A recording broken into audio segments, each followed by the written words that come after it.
વરિષ્ઠ પત્રકાર જગદીશભાઈ મહેતા ઉપર એફઆઈઆર ઉપર એફઆઈઆર એફઆઈઆર ઉપર એફઆઈઆર એફઆઈઆર ઉપર એફઆઈઆર થવા લાગી. તમારું બાઇક ચોરાઈ જાય પોલીસ સ્ટેશન એફઆઈઆર લખાવા જાવ તો લખાતી નથી, ના પાડી દેશે. મારી વાત સાચી છે કે ખોટી? ગામમાં દારૂ વેચાતો હોય ફરિયાદ લખાવા જાવ તો તમને બેસાડી દે.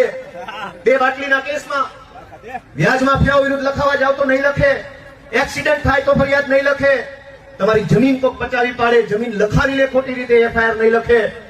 પણ ભાજપના વિરુદ્ધમાં 4 શબ્દો બોલે અથવા ભાજપના ખોટા કુકર્મોને કોઈ ખોલે તો ધડાધડ એફઆઈઆર, ધડાધડ એફઆઈઆર, ધડાધડ એફઆઈઆર. દોસ્તો, જગદીશભાઈ મહેતા જેવા પત્રકારોએ જનતાને જાગૃત કરવાનું કામ કર્યું. જિગ્નેશભાઈએ જનતાને જાગૃત કરવાનું કામ કર્યું. ચૈતરભાઈએ જનતાને જાગૃત કરવાનું કામ કર્યું. ગુજરાતની ભાજપ પાર્ટીના પેટમાં તેલ રેડાય છે કે આ બધા જુવાનિયાઓ જાગૃત શા માટે કરી રહ્યા છે.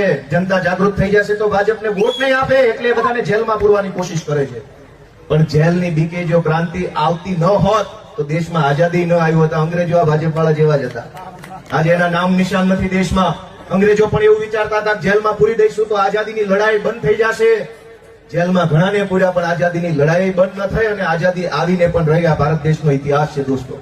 આજ ભાજપના નેતાઓને કહેવાનું છે કે તમે એમ માનતા હોય કે 2-5 ગળામાં પટ્ટા પહેરેલા ટોમી આગળ કરીને અમારા ઉપર એફઆઈઆરો કરાવી અને તમે ગુજરાતની અંદર ક્રાંતિ આવતી રોકી શકશો, તો એવું કઈ થવાનું નથી. ટોમીને અને ટોમીનો પટ્ટો જેના હાથમાં છે ભાજપ વાળા બંનેને કહેવાનું કે ક્રાંતિ આવી રહી છે અને 27માં હજારભંગ ક્રાંતિ ગુજરાતમાં આવવાની છે. કોઈ આ ક્રાંતિને રોકી નહીં શકે, કેમ કે ક્રાંતિની શરૂઆત વિસાવદરથી થઈ છે દોસ્તો.